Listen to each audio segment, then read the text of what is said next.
Thousands of people gathered in Kiev and other cities across Ukraine on Tuesday to urge the president to veto a controversial bill that threatens anti-corruption infrastructure.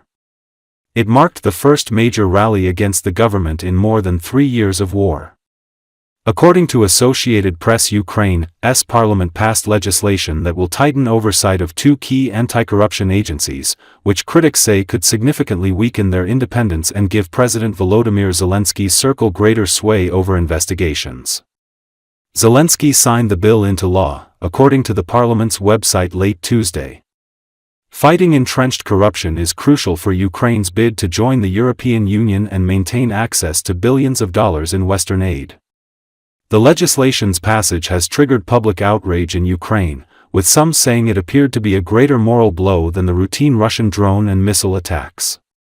The changes would grant the Prosecutor General new authority over investigations and cases handled by the National Anti-Corruption Bureau of Ukraine and the Specialized Anti-Corruption Prosecutor's Office. In effect, if this bill becomes law, the head of SAPO will become a nominal figure, while NABU will lose its independence and turn into a subdivision of the Prosecutor General's office, the agency said in a joint statement on Telegram.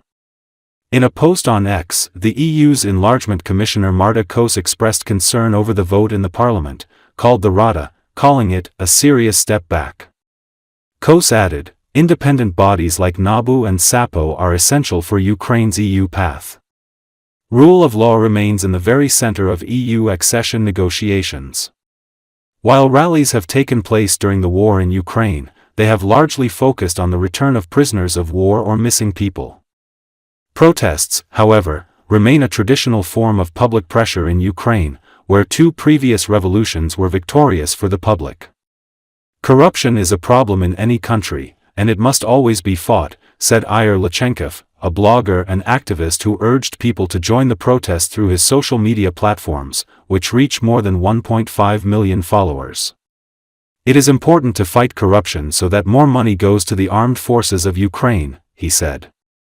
The more effectively the government uses our resources and there is less corruption, the more we will be able to direct resources to our defense, to our fight. The Ukrainian branch of Transparency International criticized Parliament's decision, saying it undermines one of the most significant reforms since what Ukraine calls its revolution of dignity in 2014 and damages trust with international partners. The group urged Zelensky to veto the law, warning that otherwise he would share responsibility with the Rada for dismantling Ukraine's anti-corruption infrastructure. Many protesters carried signs reading, "Veto the law, protect the anti-corruption system, protect Ukraine's future," or simply, "We are against it." The mood of anger and frustration among the war-weary Ukrainians prevailed in the crowd. Some protesters accused Ukraine's leadership of prioritizing loyalty and personal connections over the fight against corruption. Those who swore to protect the laws and the constitution have instead chosen to shield their inner circle, even at the expense of Ukrainian democracy, said veteran Ola Symeraz, sitting in a wheelchair because both his legs were amputated after he was wounded in 2022. Instead of setting an example of zero tolerance for corruption, the president is using his power to take control of criminal cases involving his allies, he said.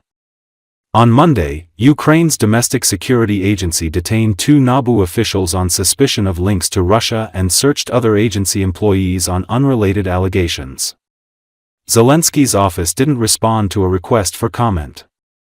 Last week, the president carried out a reshuffle of his wartime cabinet, a move widely viewed as further consolidating power within his inner circle.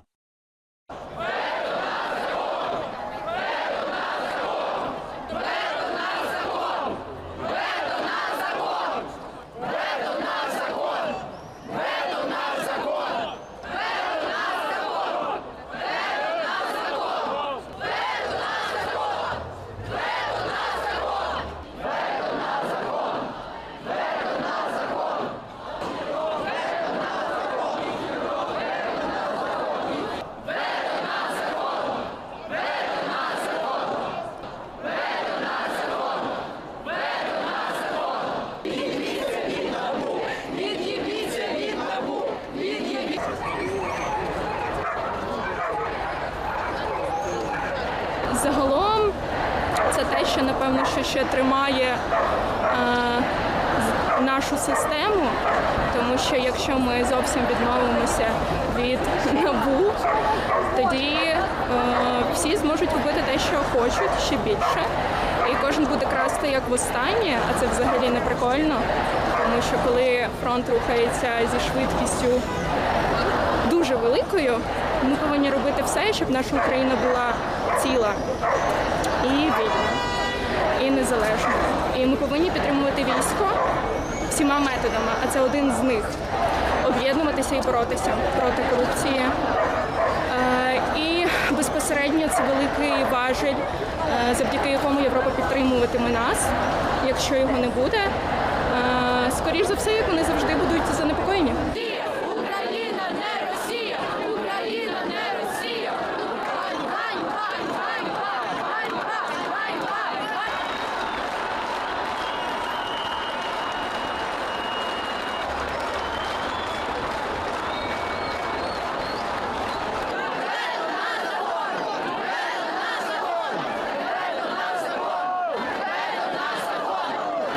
Можливо боротися з корупцією, щоб більше грошей йшло на ЗСУ, на нашу армію.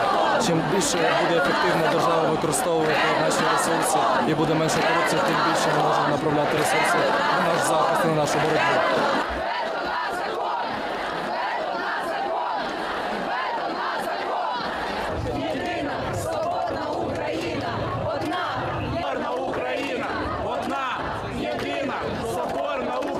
У нас великі проблеми досі залишаються з топ-корупцією, особливо яка з'їдає у нас величезну кількість нашого українського ВВП в воюючій країні. Натомість ми бачимо, як президент України замість того, щоб бути прикладом, бути локомотивом цієї історії боротьби і демонструвати нульову толерантність до корупції, зараз використовує свій владний ресурс для того, щоб взяти контроль над кримінальними провадженнями свого оточення.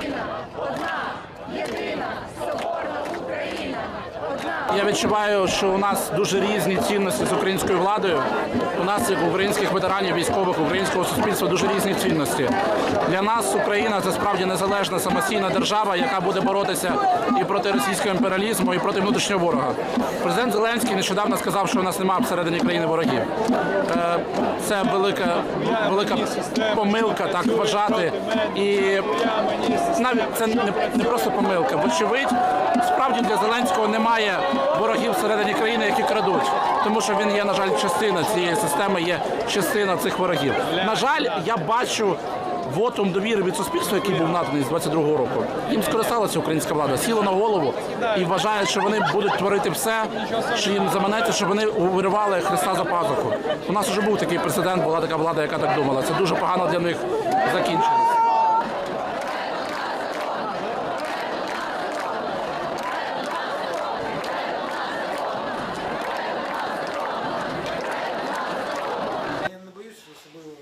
Практика дуже багато, особливо податкової. По-перше, прийняття законів або зміну або внесення правок – це робота у нас Верховної Ради, шановних депутатів. Ми живемо, виконуємо ці закони, які прийняті народними депутатами за весь час, які є чинними законопроектами. САП, відповідно до закону України про прокуратуру, як був і так і залишається, він у статусі департаменту був і є. І ми будемо однією сім'єю. Вони будуть працювати по своїм окремим провадженням, ми по своїм. І разом будемо друг другу допомагати. НАБУ до мене не підпорядковується. Ті зміни, які прийняті сьогодні Верховною Радою, говорять про те, що я можу, я ж знаю ваші всі запитання, і ви говорите, що я якийсь не такий, що я буду порушити незалежність двох органів. А відповідь – ні.